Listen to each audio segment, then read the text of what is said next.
salaamaaleykum mbokk yi di seetaan Yegle TV ñu am kontante ak mbégte di dalal sunu invité mu nekkoon ku nga xamante ne nag kenn dootu ko présenté waaye ba léegi dañ koy présenté ndax ci langue politique bi donc la nekk moo ngi tudd Ansoumana Danfa nekk président bu MAC Authentique Ansoumana salaamaaleykum. maaleykum salaam Timéra ñoo ngi lay. sant di la gërëm d'abord ci invitation bi di nuyu groupe bi nga xam ni fi ngeen nekk di liggéey di nuyu tamit ñëpp ñi nga xam ne yàlla def na yaa ngi liggéey ñoom. voilà Ansoumana tey mu nekk sunu émission politique donc le débat ñu am mbégte ak contenté toog la ci plateau bi ngir ñu waxtaan li nga xamante ne bi moom mooy wàllu politique ci biir réew rawatina ni ki démb waxtu bi yaa ngi janoon ak taskatu xibaar yi sama laaj bu njëkk moo di MAC Authentique ndax mën nga ñu wax ban MAC Authentique la bi ndem si yàlla si woon di Demba Dia jiite woon la wala peut-être donc beneen banqaas la bi nga xamante ne bii tax nga diriger. waaw tout d'abord ñoo ngi wax sénégalais yi nii xam nga en 2009 yàlla def ñu àndoon ak ndam si yàlla si Demba Dia moom mu nekkoon acteur culturel man tamit ma nekkoon ci doon bay sama waar ci yenn yi mais en tant que acteur culturel ñu gisoon ni ñi doon politique aux Parcelles daaw ñu xool ñun ñi nga xam ni dañ nekk ay acteurs culturels fan la ñu bëgg yóbbu suñu gox loolu moo taxoon ci jamono ñu àndoon man ak moom ak yeneen i Parcelles ñu demoon briguer mairie bu Parcelles bañ ca jàllee en 2012 président Wade sollicité woon que mu ñëw jàppale ko man yàlla defoon nag ndam si yàlla si Mbassou Niang nekkoon ménageur Baba Mal bëggoon ma jàppale ki nga xam ni mooy président Macky yàlla def moom bi mu génnee àdduna bis boobu laa gisee ak président Macky ñu waxtaan ci la ñu xool yoon ak na la ñu fexe ba ànd en 2012 10 décembre 2010 mu ñëw au Parcelles Assainies ñu signé ànd bi nan la ñuy àndee pour ëllëg ñu liggéey ngir njëriñu réew mi bi mu fi jógee yàlla def ma bokkoon ci pôle mobilisation électorale en 2012 ak le ministre directeur de cabinet politique moo ko jiite woon muy ministre Mahmoud Saleh ma bokkoon ci pôle mobilisation électorale maanaam ñi doon waroon xalaat nan la ñuy fexe ba candidat bi ni ñuy ñëw jàpp si beneen bi tamit ma jiite woon campagne am biir Parcelles Assainies nekkoon capitaine bi bëri woon ñoo xam ne ñoom ministre d'État Mbaye Ndiaye ñëpp ñu doon ci jàpp ba ñu gañ woon Parcelles. alors par rapport à la stratégie de Dakar naka la ñu doon fexee tamit ba gagner bastion yi surtout dans le département de Dakar muy Grand Yoff ak Parcelles ma bokkoon suñu si doon xalaat yàlla def zone yëpp dañ ko gagné woon jiitu woon tamit dans le département de Dakar au premier tour Macky Sall à l'époque moo jiite woon ki nga xam ne mooy président Wade bu ñu ci jógee loolu mooy parcours bi ñuy àndee ci première collaboration bi ñu ànd ak président Macky Sall. donc bu mu la déglu bu baax Ansou dafa mel ni yow fu mu ne nii da nga tax a rëpp ci mouvance présidentielle bi quoi. waaw dama si takk parce que dama bokk si juróom-ñaari organisation yi nga xam ni ñoo porté woon di waxtaan ba teg Macky 2012 maanaam ñu ko xalaat dama ci bokk juróom-ñaari organisation yi ak waa APR bien sûr loolu nag sa doom donc la ngay def mooy fexe ba protéger sa doom mu dund màgg tekki ñun loolu moo ñu boolee ak deuxième alternance bi dañ ci am responsabilité maanaam bu président bi réussir ñi nga xam ni Sénégalais yépp ñoo ci jàpp ba mu réussir ko mais bu échec rek ñun ñoo si njëkk am responsabilité parce que ñu ñoo doon dem seen askan wi di leen wax ni Macky Sall xam na réew mi mën na liggéey am na dal xam na état kon kooku boo ci nekkee da nga am responsabilité pour mu réussir mission sacerdoce bi nga xam ni Sénégalais yi dañ ko wóolu jox ko ko kon takk ci rip moom il faut mu nekk ndax ni mu tëddee la. donc mën nañ jàpp ne ànd bi ak jiitu réew mi Macky Sall ànd bu yàgg la. waaw ànd bi yàgg la parce que depuis 2010 la ñu ànd xam nga boo bokkee si ñi nga xam ni ñoo demoon au conseil constitutionnel déposer sa candidature nga bokk ci ñooñu en 2012 nga xam ni lépp lu ñuy décider ci programme ba nga fekkee ko Ngor Jaaraama nga bokk si ñu ko tënkandoo mooy programme bu yoonu yokkute ak wax li nga xam ne moom laa la wax fi ñu jaar suñu bakkan na si des M23 ba ñu nekkoon ci combat politique yëpp kon kooku yow forcément il faut nga jàpp ni dañ ci war a takk rip et puis gunge pouvoir boobu moo tax ñooñu dañu am responsabilité woon pour 2012 2019 mu réussir mission bi mais te lañ gën a am responsabilité pour que mission bi nga xam ne Sénégalais yi dénk nañ ko tey dañu am war a am taxawaay buñ ko war a jàppalee uuf réew mi ba li mu wax ak askan wi ba ñu joxaat ko beneen mandat ñun ñëpp ñi nga xam dañ ci ànd ak moom ñuy fexe ba jox ko moom nag yàlla def na lendemain premier tour avant ñu dem au second tour décliné woon na ni naka lay gagné moom ñi mu waroon seeti te naka lay tegee tamit plan bi mu fexe ba convaincre ñooñu waxtaanoon leen ci bi mu jëlee tamit nguur gi bi boobu la waxoon tamit ni su ma jëlee nguur gi ni may war a doxalee ba may àggi fa ma jëm maanaam yéen laay àndal su ma àndee ak yéen am na samay xarit samay wóllëre yoo xam ni samay nitu bopp lañu ñoo xam ni sax ànduñu woon ak man dama leen di seeti ji damay waxtaan ak ñoom pour ñoo jàppale ma pour ma amoon sa boobu mandat ñooñu nag bu ñu ma seetee bu ma leen seetee ba ñu jàppale ma fa ma war a jëlaatee réew mi war ko yóbbu ci réew mi loolu damaa soxlawaat sama xarit yooyu kon ñun dañu am responsabilité tey ñi àndoon ak moom en 2012 gën a am taxawaay ñi nga xam ne tamit ñoo nekk ay xaritam ñoo jàppale ko dañoo war a am taxawaay ñun ak ñoom muy Macky 2012 les premiers alliés muy Benno Bokk Yaakaar muy tey majorité présidentielle bi nga xam ni dañuy ñëw ànd ak moom pour jàppale ko ci wàllu liggéey réew mi ak nan la ñuy fexe ba réew mi am taxawaay si wàllu stabilité si wàllu paix sociale ci wàllu économie ba nga xam ni yooyu bu nekkee réew mi moom diggante bi mu jëlee réew mi am na lu bari li fi xew ci réew yi nga xam ñoo ñu wër am na réew yoo xam dañoo am ay jafe-jafe loolu dafa laaj waa réew mi yëpp toog waxtaanee loolu pétrole xew am na fi gaz am na fi yooyu yëpp nag bu amee comme dafa am réew yoo xam ni ba fa yooyu amee réew yi dañoo yëngatu mu am ci expérience tuuti la nga xam ni moom moo war a nekk mooy waa réew mi yëpp tey fi ñu toll bàyyi affaire politique tegee ko nale xam ni fal nañu tey kenn maanaam sénégalais ñoo ko fal léegi waratuñu wax waxu opposition waratuñu wax waxu pouvoir loolu politique la comme nekkatuñu ci jamonoy politique jamonoy defar lañ nekk jamonoy action lañ nekk fexe ba ñu tënk dara pour suñu réew foofu lañ toll tey kon ñëpp bu ñu ñëwee ñu am expérience ci wàll wu nekk moom le Sénégalais yi fal. su ma la déglu bu baax nga bëgg a ñëw ci dialogue bu nga xamante ne bii jiitu réew mi donc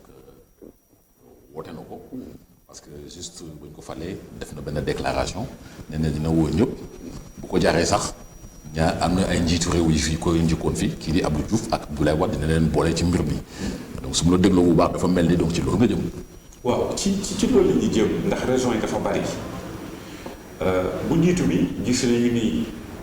moom président Macky Sall bi mu faloo ba léegi ci wàllu gestion état xam nañ ni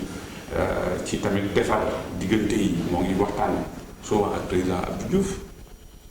waaye am na loo xam ne tamit sénégalais yi bëgg nañ ko maanaam moo waxtaan ak ki nga xam ni mooy président Abdoulaye Wade raison yi dafa bari bu njëkk bi mooy ci li mu wax réew mi nga xam ni jël na ko ñooñu jiitu ko fii naka lay mën a fexe ba fu ñuy jëmi ñooñu kenn ku si nekk si expérience bi nga am nga wax ci sa xalaat wax xalaat boobu nag Sénégal ci boppam moo bëgg pencoo ndax pencoo réew yi nit ñi di pencoo di toog di ko waxtaanee mooy réew yi jëm ci kanam mais réew yi nga xam ni nit ñi bi ñu toog di waxtaan ci fan la ñu jëmee réew mi réew yooyu dafay am jafe-jafe si wàllu économie même bu amee stabilité yooyu nag appel boobu la woote pour que muy opposition bi comme pouvoir bi ak ñi nga xam ne sax duñu ay politique parce que mbir mi dafa woote si dialogue social ak dialogue politique c'est vrai ñun les politiques ñoo nekk di coow waaye ñi nekk nga xam ni wàllu social lañ gëm ñoom nekk ñuy coow donc ñun ñi nga xam ne ñoom ñooy les politiques ñoo war a xam ni politique bi amoon na fi ñu toll ni jeex na wàllu liggéey ci période liggéey lañ nekk période liggéey nag pour mu nekk mën a gën a antu ñu xam ni yàlla suñu borom moo yor nguur moom mooy fale yàlla suñu borom mooy tànn ki ko neex ci gox bu nekk mu fal foofu doomu aadama bi te it yàlla suñu borom si kattanam la tamit sénégalais yi wóolu ki nga xam ne mooy président Macky Sall na ko jiital réew mi comme nag moom moo fiy jiitu fii ak juróomi at opposition bi ña sa nekkoon ñëpp dañoo am intérêt pour bu nekkee Sénégal moo leen tax a jóg pour moom réussir mission boobu moo tax pouvoir bi ñaari nit moo si nekk ñun bu jiitu bu nekkee opposition bi ñu ñëw wuy si ko ci luy jiitu mooy ñun ñu nekk si pouvoir bi dañoo war a jàngat ñeent fukk ak ñaar ci baat bi nga xam ci téeméer boo jël Sénégalais yi lan lañu wax président Macky Sall ñun ñi si wàllu bopp dañoo war a jàngat benn mooy si li ëpp dina gis nit koo xam ni dina la ne votal ma président Macky Sall du dama ko bañ du dama ko contre waaye ay nitam ni ñuy doxalee par rapport ak opinion bi par rapport ak askan bi loolu moo ñu neex loolu mu nekk benn ñaareel la bu ñu jàngatee tuuti ci li nga xam ne moom mooy xew ci réseaux sociaux yi parce que influence ci foofu la ëppee léeg-léeg ñu gis bu nekkee côté ñiy njàng mu kawe mi dañuy gis ni étudiants yi léeg-léeg ñu grève wax ni fay ñu leen seen bourse à temps beneen bi nga gis si ñi nga xam ni ñoo nekk ci université privée yi ñu wax la na ni fay ñu ba ñun ñu mën a téye xale yi pour xale yi mën a nekk suñu école parce que dañoo am ay charge dem nañ ci banque yi leb nañu wax nañu ak xale yi léegi nag mënuñu continuer di fay professeurs yi parce que banque yi li ñu fa leb dafa bari te yooyu président yi ak na joxe institution danañ régler problème yow te it loolu dafa amoon benn déclic bu amoon parce que en 2012 bu président di jël réew mi ci wàllu étudiants yi gis nga liggéey boo xam ne def na ko ci enseignement supérieur li mu leen toppatoo li mu leen encadré fexe ba gouvernement bi am ay at yu mu posé mais beneen bi dafa am xale yoo xam ni étudiants yi suñu daan jàng boo war a dem université léeg-léeg dañuy am problème orientation yooyu moom mu jëlaloon en charge ñenn ñoo ngi tuddee Macky famille ëppoon na juróom lu tolloog fukk junni étudiant yoo xam ne jot nañ génn foofu xale yooyu bu nekkee dañoo jàpp ni ñoom seen àdduna dafa nar a nasax ëllëg seen avenir ñu jàpp ne loolu buur bi moo leen koy teg ñoom dañu nekk ci réseaux sociaux yi di wax ni léegi li am donc yooyu yëpp tax na ak ñi nga xam dañu nekk ci secteur privé bi nga xam ni dañuy amee ay bons trésor fukki millions ak juróom ñaar fukki millions ba jëm juróom fukki millions ñooñu dañuy am problème léeg-léeg pour ñu fay leen ñooñu nag ñu gis seen entreprise moo ngi daal te njiiti réew mi doon wax ni fay leen ñooñu ñoom bu leen fayu duñu mën a yore seen njaboot am na ci ñoo xam ne sax noonu lañ jaaree day jàppale ji ñenn ñi ci opposition bi jël sax alal dugal foofu pour contrecarrer nguur gi yooyu yëpp bokk na si loolu. beneen bi ñu war a wéeru tamit ci institution yi nga xam ne njiitu réew mi da koy def ci wàllu loyauté njiitu réew mi bu waxee nii tel ministre defal lii ou bien na ngeen ma defal lii wala tel directeur na ma defal lii yooyu léeg-léeg gaaw bi mu war a gaaw dafa am fenn fu muy sooxe yooyu yëpp bokk na si li tax askan wi mel ni ñenn ñi dem ci réseaux sociaux yi ba waxal loo xam ni nguur gi waxal ko njiitu réew mi loo xam ni opposition bi ñenn ñi dañ ci profité loolu bokk na si jàngat boo xam ne ñun jàngat nañ ko si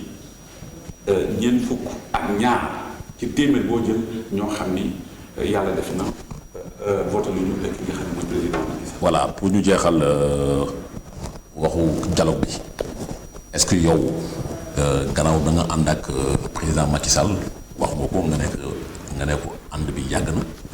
ndax gëm nga dëggantaan ne dialogue bi dina am. waaw dialogue bi Sénégal boo gisee sur le plan si wàllu politique ñetti pàcc la benn pàcc bi ñii fii Abdou Diouf daan jiite la beneen bi ñi Macky Sall jiite ak ñi nga xam ni libéraux yi lañu kon toogu ñetti kilifa yooyu dafa am lu mu wundu d'abord si wàllu politique ak fu ñu jëmale réew mi yii nag moo ko mën a yàq ci ñi nga xam dañoo jàpp ni ñoom mën nañ ko yàq bien que dialogue bi dinañ ci solo lool tâche dure bi ñenn ñi yaakaar ni mën nañ ko yàq mooy nit ku mel ni candidat bi fi nekkoon candidat ñi fi nekkoon candidat nga xam dañu am ay calendrier caché dañuy jàpp ni dañoo bëgg ñoom di xëccoo chef de l'opposition maanaam ñi jiite opposition bi te loolu leeragul kenn ku si nekk ci ñaar ñi nga xam ne ay candidat lañ fi woon bëgg nekk chef de l'opposition pour mën a jaamaarloo ak président Macky Sall waat pour def chantage te fa ñuy jëmi te li ñu war a jàpp mooy bu nekkee candidat bi nga xam ni ki nekkoon candidat moom Idrissa Seck ñaari mbir moo si nekk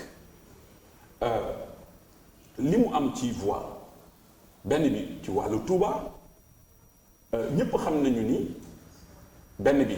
yenn opérateur économique yi yema la wax ñooñu ñenn ñi bëggoon nañ gis président Macky mënuñu ko gis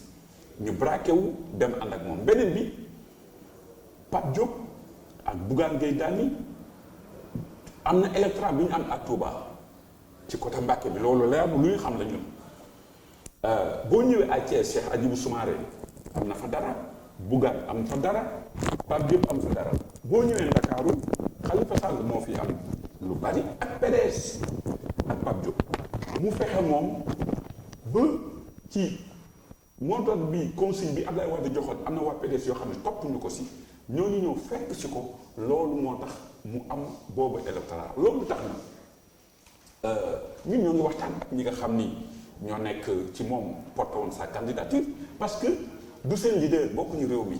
li ñu àndoon moo nekkoon élection yi jeex na réew mi lañu war a defar te ñooñu ñi si ëpp ay xaritu président Macky Sall lañu amaan na ànd ñu woon ci ni ñu doon doxalee amaan na ànd nañu si ñun ñenn ñi collaborateur am yi ni ñuy liggéeyee amaan na àndu ñenn ñi ànduñu si wàllu benn bokk yaakaar bi nu mu tëddee woon parce que ay ñoom Malick Gakou yëpp biir bennoo lañ bokk mais ñoom kenn ku si nekk da ngay yor parti donc tey kenn ku si nekk am nga sa autonomie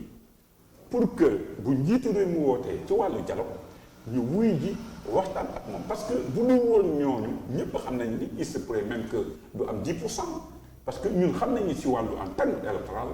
ñoom kenn ku si nekk lan ko apporter ak ci gox bu ci nekk. parce que mais ensuite dama lay dagg foofu parce que démb wootee nga conférence de presse te amoon na lu nga wax mu nekk lu nga xamante ne wax bu garaaw la parce que da nga ne Khalifa Sall ak Karim Wade génn prison nekk na lu nga xamante ne bii arrangé wul Idrissa Seck ak ñenn ñi nga xamante ne bii ay kàngaam la ñu nekk ci langum politique bi loolu foo ko teg. waaw fi ma ko teg mooy ñaari mbir moo fi nekk benn bi ñun ñu nekk ci mouvance présidentielle bi ñenn ñi du ñëpp ak ñi nga xam ni bëgg nañ nekk chef de l'opposition li tax ma wax loolu am na ñoo xam dañu am calendrier caché ñenn ñi nekk ci biir majorité présidentielle maanaam bëgg nañu bu fi Macky Sall nekkulee ñoom ñu toog or tey ci fi ñu toll président Macky ak majorité bi yëpp dañu war a dépasser loolu xam ni tey ci fi ñu war a toll tey maanaam fan la ñuy yóbbu réew mi ba noppi ndax loolu la ñu Sénégal yi fale ñaar beneen bi mooy am na ñoo xam ne bëgguñu Khalifa Sall génn bu nekkee tey supposons amnistie bu amoon képp koo xam ne bëggoon nga nekk maire de la ville de Dakar kon jàpp nga ni dafa mën na ñëwaat sa intérêt du ci nekk am na ñoo xam ni jàpp nañu ba Khalifa continuer di nekk prison comme Idrissa Seck voix yëpp nga xam ni Khalifa da ko amoon en 2024. mais est-ce que foofu aussi tu ne fais pas un clin d'œil à Moustapha Cissé Lo am na benn mouvement bu mu taxawal bu tuddee Horizon 2020 te yéene moom moo di briguer la mairie donc de Dakar parce que nee na kenn gënu ko yéeyoo donc mairie bu Dakar ndax am na fi ay propriété ak lu ñu mel et puis voilà quoi. waaw xam nga aujourd'hui par rapport ak la ville de Dakar bëri na ay candidats dans la majorité présidentielle comme ci opposition bi mais kenn ku si nekk am nga liberté wax ni man kat bëgg naa mais damaa jàpp ni fi ñu toll nii président bi fal nañ ko ba pare yooyu nañ ko tegaat ni na leen jàpp ni ñii fii wootee di wax ni bëgg naa lii bëgg naa telle position te ñu nekk ci mouvement présidentiel bi ñaari mbir moo ci nekk décret bi le président defal wala condition yi président teg ba nga nekk député wala yi mu teg ba nga nekk au conseil yooyu bokk na si li tax tey nga am sañ-sañ am dëgër laay pour laaj nga nen te toll ñu foofu ci fi ñu toll tey mooy nan la ñuy fexe ba jàppale ko li tax nag ñenn ñi bëgguñu Khalifa génn loolu ci la moo tax ci ay jamono yaayu Khalifa Sall ñoo dëkk comme ni ma ko waxee en 2012 ñoo àndoon dem këram seeti ko pour que mu ñaanal président Macky ñun ñëpp ñu ànd liggéey pour njëriñu réew mi kon tey ñun ñooñu te loolu bu nekkee naree nekk loo xam ni ci réew mi am na nu ñu ko réclamer bien que moom moo war a def demande bi loolu ak kaawu Karim maanaam toog bi nga xam ne président Abdoulaye Wade war na ko toog ak ki nga xam ne mooy président Macky ak président Abdou Diouf yooyu bokk na si lii tax ñenn ñi bu ñu sañoon Wade du toog ak Macky Khalifa Kaam du ñu mës a juboo ak Macky ndax ñoom dinañu mën a fexe bénéficier wu ci ñooñu position ba ñu nekk ay nitam braqué wu pour que 2024 ak élection locale yi ñuy jëmi ñu sotti leen seeni voix surtout élection locale yi moo tax démb sax xam nga wax naa ni su ma doon Khalifa Sall wala ma nekk Karim Wade wala ma jege woon leen trop li ma leen di conseillé mooy Macky Sall président yàlla fal na ko ba noppi si Sénégalais yi ñu ko jox su ma doon ñoom damay féliciter président Macky encouragé ko ci liggéey bi nga xam ne jël na ko dem parce que ci wàllu politique léeg-léeg nit ñi dañ lay dugal xeex boo xam ni boo demee ba sori ci xeex bi dalay seetaan xoolal ñaata kàngam ñoo àndoon na Khalifa Sall te ba muy am teraanga ak bañ koy doog a tëj ca ba muy doog a am jafe-jafe tey genn wàll gi bàyyi nañ ko. mais foofu est-ce que aussi doo gaarawale kii di Moussa Sy wala Bamba Fall ak. non man damaa jàpp ni man ak président Macky dañu ànd ci ngor li tax ma wax la loolu man en 2012 régime bi fi nekkoon wóolu nañ ma ak en complicité ak kenn ba ñu convoqué ma tribunal pour ñu jéem a xool nan lañ may téye nan lañ may tëjee mais bis boobu moom bi mu ko yëgee li mu njëkk wax mooy dafa moom kenn du ko téye ba mu dugg ci kaso ndax bu ñu ko duggee ci kaso man sama wàll bopp maa ngi ñëw jaamaarloo ak ñoom te bis boobu jël na ay avocats yu bari ne dem leen ngeen soutenir ma jàppale ni ki nga xam ne moom mooy sama rak donc pour man ànd boo àndee ak nit da ngeen ànd ci jamono ji mu neex ak jamono ji nga xam ni dafay am jafe-jafe yooyu yëpp nag politique moom kenn ku si nekk am nga choix xool ni tey mën naa ànd ak ndiib ëllëg ma kiti ko mais man li ma gëm dama gëm loyauté dama gëm fidélité ci wàllu relation bu munti doon yooyu tax na tey bi may wax ak yow les premiers compagnons du président Macky Sall ñu ko njëkkoon a jàppale tey dañuy daje pour waxtaan xool réew mi fan la toll ak fan la ñuy jëmee ànd ak président bi ba 2024 te du am benn jafe-jafe du am benn lënt-lënt tey dañ ciy waxtaan xool loolu naka la ñu mën a fexe ba lijjanti loolu moo tax ci ni ma ko waxee moom tamit bi mu xamee loolu dafa ni waxoon nañu ni su ma demee bay utiwaat damay dem jëli ji samay xarit am na ñoo xam ni ñëw nañu jàppale ko mais ni ay ministre Thierno Lo ñoom Souleymane Ndéné ñoom ñi nga xam ne ñoom ñooy Ousmane Ngom ak ñeneen ñëw nañu jàppale ko parce que ñooñu relation yu baax la amoon ak ñoom bi mu nekkee biir PDS te comme nag suñu PDS suñu xaritu PDS du PDS ba woon tey jii ni moo nekk PDS léegi te comme président Macky seen xarit la seen doomu ndey la ñoom ñëpp ay libéraux lañu ñu ñëw soutenir seen xarit mi nga xam ni jàpp nañu ni comme ni ko président Abdoulaye Wade doon waxee maanaam ñaanam mooy libéraux yi nekk fii juróom fukki at kon nag moom def na juróom-ñaari at fukki at ak ñaar muy président Abdoulaye Wade ki nga xam ni mooy beneen libéral bi di président Macky def na juróom-ñaari at di defaat juróomi at day nekk fukki at ak ñaar yu président Macky jël mu nekk ñaar fukki at ak ñeent kon juróom fukki at moom li mu wax ni moom la bëgg kon dese na ko ñaar fukki at ak juróom-benn kon loolu libéraux yi tamit war nañu toogaat nas xool parce que loolu bu amee amaan na libéraux dinañ ko ne di toog kon seen ñi ko fekk si loolu lu rafet la lu baax la ndax recomposition politique ci jamono bu nekk dafa baax moo tax loolu ñoom tamit ñoo ngi leen ci félicité di leen ci encouragé xam ni ñun ñi nga xam ni jege nañu président Macky xam nañu ni seen ñëw du ñëw chantage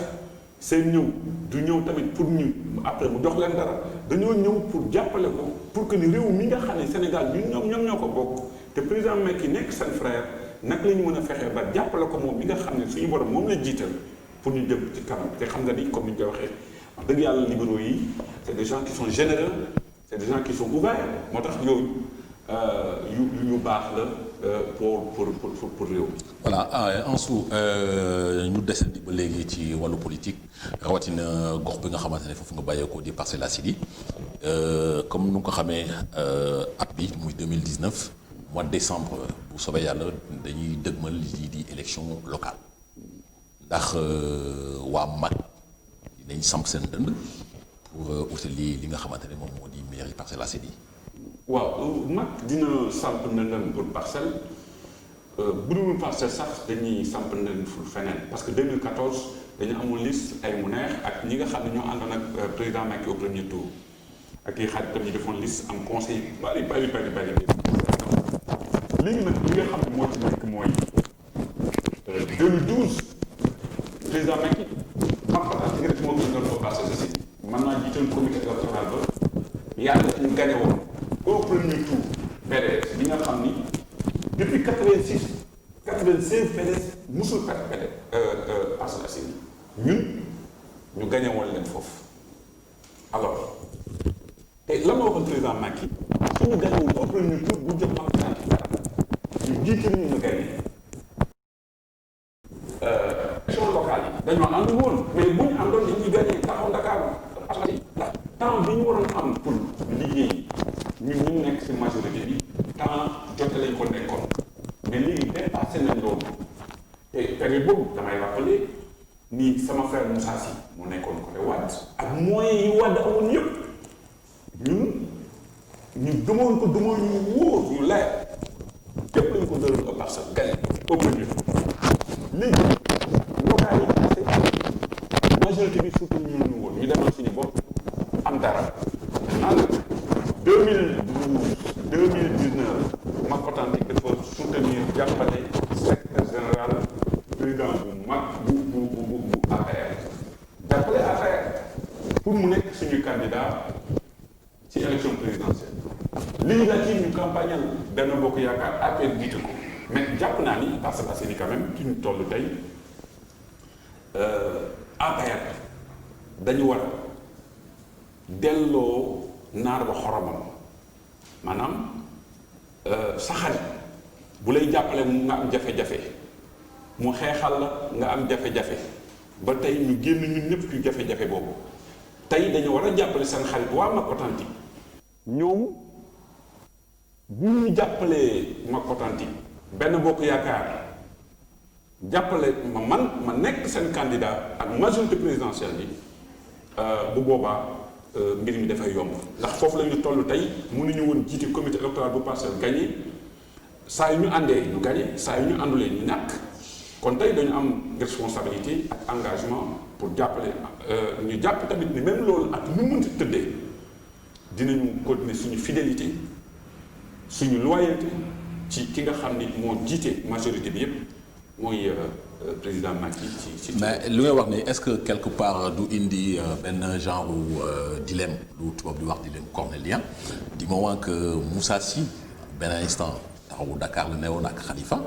mu ñëw mu rejoindre donc le président Macky Sall bon ñu jàpp ne rek daanaka mi ngi woon ci coalition mi ngi ci coalition Negeni mi ngi ci coalition Benno Bokk Yaakaar donc ñu naree investir te Moussa Sy avec aura bu mu am Parcelles Assainies est-ce que dina nekk donc lu yomb. waaw xam nga da ngay politique. sama frère la di politique da ngay laal carte gi. mu ngi góorgóorlu aux Parcelles ñoo ngi koy félicité mais l'électorat bi mu amoon ak bi fi PDS amee Pape Diop am doole Karim Wade am doole Ablaye Wade am doole am na lu ñu ko joxoon bi mu demee local. donc tu veux dire que l'électorat de Moussa Sy c'est effrité quoi. ñun avec Feu Demba Dia ñëpp xam nañ Parcelles nu mu tëddee woon ak kan moo gagné woon les élections en 2009 ak lan moo xew maintenant fi ñuy toll fi mu moment tey bi muy jàll élection yi passé woon yi jàll xam nañu ni taxaw Dakar moo ko porté woon Khalifa Sall c'est Khalifa Sall qui était derrière ñëpp xamoon nañ ci période boobu est-ce que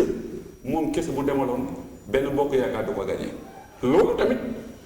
lu ñu war a leeral parce que tous les maires de Dakar yu àndoon ak taxaw Dakar ku ci nekk même boo defee dara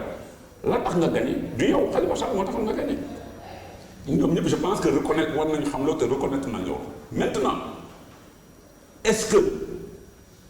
la mu indi woon yëpp indi na ko au Parcelles parce que boo analyser tuuti politique jigéen ñi suñu xëyee di voter rek pouvoir la ñuy voter te jigéenu Dakar dañoo xëy keroog voter ji donc li ëpp ci jigéenu Sénégal dañoo voter ki nga xam ne mooy candidat bi mooy président Macky Sall jigéen ñi ñoo ëpp ñu voter bi parce que ñun li ñu war a jàng ñun ñi nga xam ñoo nekk au Parcelles li ëpp ci xale yi xale yu góor yi xale jigéen yi ñi nga xam ne beneen gis-gis la ñu am au Parcelles en 2012 ñoom ñëpp ñi si ëpp Macky Sall lañu voté la mais pour élection yii genn wàll gi yëpp dem nañu voté lañu Macky Sall loolu nag lu ñu war a poser la ñun les politiques yi nekk au Parcelles Assainies électorat bi nga xam dafa nekkoon électorat Macky Sall ñu ko fidèle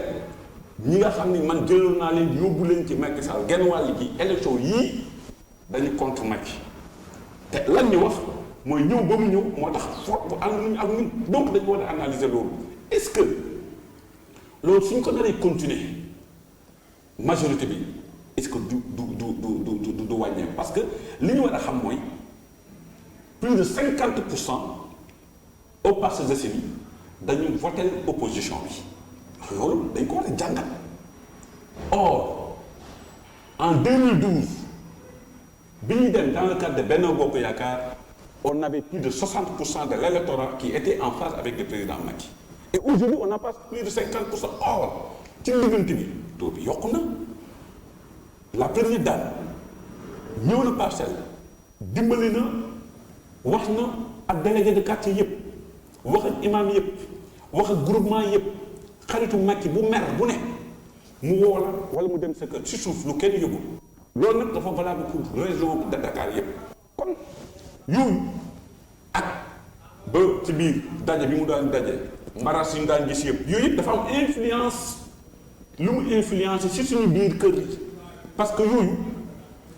ni ñu koy waxee dafa fexe ba humaniser poste première dame loolu daawuñu ko gis si ñi jigéen ñi nga xam ne ñoo doon nekk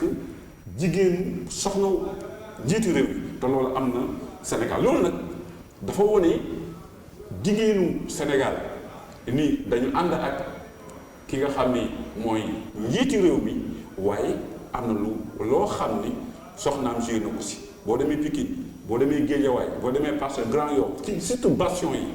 ak ñi nga xam ne ñoo gën a néew doole dañuy xale boo xam ni yow yenn nit ñi rus nañ ko wala seexlu nañ koo foog teg ko ci kaw mu dem ci ay kër dem ci ay kër yoo xam ne amuñu sax toilette dem foofu dugg visiter seen toilette bi nga xam ne ñun ñenn ñi ay intellectuel la dañuy wax ni mënuñu dem ci kër yooyu dañuy seexlu ñooñu yooyu yëpp mu dem ci yooyu yu mel ni yéen ngeen jël ko tasaare ko ba askan wi gis ko yooyu ci biir ay kër ci biir ay gox dafa am lu mu fay joué li mu dimbali ci ay néew di doole ak ay xaritu mag yi ñi nga xam ni dañu àndandoo en 2012 ñenn ñi mer toog seen kër ñenn ñi doon dem sax ci opposition bi moment moom bi président demee ci àll bi ak réalisation yu mu fa def yëpp bi ko opposition bi suivre jàpp ni 2012 ba mu duggee ci àll bi ca la liggéey ñoom bañ ko toppee moom moo des téye kër gi moo nekkoon Dakar donc si wàllu stratégie loolu la ñu liggéey ñun pour que opposition bi ñu nelawal leen or moment bi leen di nelawee ci biir kër gi muy Dakar am na ku toogoon di ñëw yooyu yëpp nag bokk na si li sotti électorat bi biir Parcelles Assainies loolu ñun ñi nga xam dañ nekk ay politique nañu am ngor wax ni diw ak diw am na lu ñu apporté ba ci ñi nga xam ni c'était pas que les responsables des Parcelles Assainies kese ñoo fa toogoon bépp leader boo xam ni da nga bokk ci majorité bi benn bokk yaakaar ku fa am bokk ku fa am xarit ku fa am militant ñëw nga Parcelles Assainies jàpp nañu si liggéey bi ñun rek ñoo fa nekkoon et le président disait à ses amis mën ngeen liggéeyi seeni base waaye bu leen fàttee Dakar bi nga xam ñun ñëpp ñoo ko bokk kenn ku si nekk ci pañe Dakar responsable Benno Bokk Yaakaar ñëpp ci liggéey donc Dakar kenn gañewu ko Macky Sall moo campagne Macky Sall moo gagné Macky Sall moo gagné Parcelles Assainies moo gagné Grand Yoff moo gagné le département de Dakar moo gagné la région de Dakar ndax ñi fiy wax ni damaa gagné mooy man ak keneen ak keneen suñuy décret yu ñu signé ñu am as tuut am kattan bu ñu mënee dem si nit ñi wax ak nit ñi ba nit ñi voté ko moom ak ñi nga xam ni ay xaritam lañu nga xam ne moom ñoom ñoo bokkoon nekk ci jamonoy Wàdd ñooñu ñëw tamit jàpp si ak soxnaam ba ñu gagné te ñooñu ñëpp nag loolu yëpp dafay dellu si moom kon moo tax ma ni ñun ñu nekk si majorité bi nañ am humilité xam ni élection yii Macky Sall moo campagne moo gagné warul am benn pression kenn warul laaj benn poste du APR du Macky 2012 du PS du AFP du Benno Bokk Yaakaar du majorité présidentielle Sénégal moo tànn ki koy jiite te ki koy jiite moo war a xool ci biir askan wi yépp ñi ànd ak moom ñu ko contre ñuy politique ñu dul politique ñu mën a liggéey ci confiance bi mu am ci ñoom pour mu fi mu jëlee réew mi mu yóbbu ko ak feneen donc loolu ñun ñëpp dañ ci am responsabilité am na ñuy dégg ñuy poser ay jalons pour 2024 ak siwul kenn xamul kan moo koy fekkee ak kan moo koy dul fekkee yàlla rek moo xam ñu ñaan yàlla suñu borom mu kattanal ki nga xam ne moo jiite réew mu kattanal tamit majorité bi ak opposition bi ndax réew dafay laaj mu am opposition boo amee opposition réew yi amul opposition mooy réew yi am jafe-jafe Sénégal moo soxla ñu nekk ci wàll bi di yore réew mi ak ñenn ñi xam ne dañu nekk ci beneen wàll bi di wax tamit nii nañ doxalee nii 2019 bi li ñu war a def mooy xool ki yàlla def ni moom lañ jiite ñi war a liggéey ak moom yépp li mu sant ñi nekk ci lu mu tere ñu bàyyi ko mais opposition bi tam ñu nekk opposition bu responsable muy def ay proposition parce que yàlla def na ñi ëpp ñu nekk ci opposition bi duñu ay mag ay xale lañu te ëllëg ñoom kenn ku si nekk mën ngaa yore réew mi. voilà Ansou daanaka ñoo ngi ci njeexitalu émission bi ndax du ñu dese ay simili néew na sama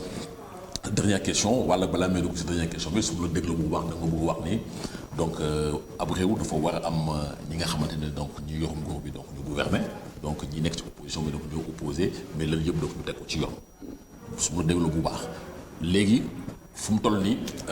daanaka lu ñu desee ak prestation donc de serment bu jiitu réew mi presque benn ayu bés la maanaam une semaine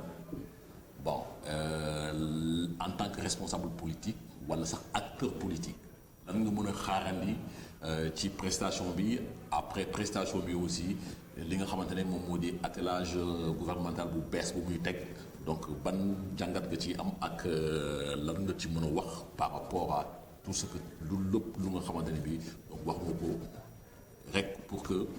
réew mi donc mën a nekk ci jàmm te tamit ñu mën a tënku ci yoonu liggéey. waaw li ma ci wax ñun ñu am chance jege njiitu réew mi juróomi at yii mu nga xam ne yàlla def na suñu borom fal na moom am na programme am li mu soumettoon Sénégalais yi am na mbëbëtam boppam pour juróomi at yi moom am na chronogramme am ba noppi fii ba juróomi at yi xam na moom fu mu jëm kon jàpp naa ni ci sama xel mu gàtt ni dina wax ci loolu waaye ku xam président Macky nga xam ne dafa dal donc dal la bëgg réew mi pour mu ñu war a sori dafa soxla paix sociale dafa soxla stabilité te yooyu yëpp bu amulee pour réew mi développer jëm ci kanam dina am lu muy fu muy sooxee kon foofu jàpp naa ni dana woo Sénégalais yi ci loolu kon foofu ñàkkul ni dana ca wax yooyu yëpp nag su ci waxee ba noppi ba tënk moom fa lay jëlee réew mi fa lay jubalee réew mi moo tax ci démb dégg nga sax man ni samay xarit waa Benno Bokk Yaakaar yi bu ñu waxati ci affaire gouvernement bi bu ñu teg benn pression moom lañ fal kon bu nekkee ci loolu ca la war a defaree nag bu noppee gouvernement bi nag ba muy dem ci Sénégalais yi waxul benn Sénégalais ni damay nommer kii premier ministre damay nommer kii président assemblée damay nommer kii au conseil damay nommer kii directeur damay nommer kii ministre waxu ko fenn dafa dem wax ak Sénégalais ni nañ ko fal xam nga lii valable pour Wade en 2000 valable pour Macky en 2012 nga xam ni buy ànd ak nit mën nañu wax ni dañuy waxtaan ci wàllu politique su ma gagné naka lay tëddee loolu liitu ko ñi mu àndaloon ñëpp 2012 2019 pour man bu nekkoon bor la fay na ko ñëpp bor ku mu defalul bor ku ko amalul bor moom amalul la bor donc remplir na li mu waxoon ak ñun ñëpp ñi àndoon ak moom léegi nag sénégalais la waxal sénégalais ñoo ko fal li ci yoon bi muy jëli Sénégal rek lay teg ci kanam ndax ñun dañu am responsabilité mu réussir mission bi. ma ne bu kenn dem sa kër wax sa waa kër ni dinañ ma nommer ministre dinañ ma nommer directeur dinaa jël bi poste ndax wax nañ ma am na ku mu mës a deey ne mu su Wàdd ba mu defaree premier gouvernement ba noppi di defaraat beneen gouvernement bi am na ñenn ñi nga xam ne ba mu leen dindee seen waa kër dañoo jaaxle loolu ndax ñenn ñi dañoo tàggoo woon ak seen sago moo tax démb maa ngi wax suñu xarit yi ne leen ni ragal naa ni bis bi nga xam ne moom la ñuy joxe bu ñu fexe ba nommé ministre de la santé et de l'action sociale la ñu war a njëkk a def mooy uti yi ay psychiatre ak ay sociologue ndax dina am ñu bëri ñoo xam ne dinañ tàggoo ak seen sago ndax jàpp nañu si wàllu politique da leen war a sédd te yàlla suñu borom mooy sédde kon loolu lu jar a bàyyi xel. kon lan moo doon say kaddu yu mujj ndax fu mu ne nii li nga wax nii donc am na solo trop te je pense que askan wi dinañ ci bàyyi xel lan mooy say kaddu yi. kaddu yu mujj yi mooy ñuy ñaanal Sénégal ñaanal njiitu réew mi ñaanal Sénégal mu am jàmm ndax njiit bi boo amee jàmm am dal réew mi day am jàmm am dal ci la ci ëpp ñu ñaan Sénégal. ñëpp quand même opposition bi ak pouvoir bi appel dialogue bi nañ ñëpp wuy ci ñu xam ne loolu njëriñu Sénégal rek moo ci ne du pour Macky Sall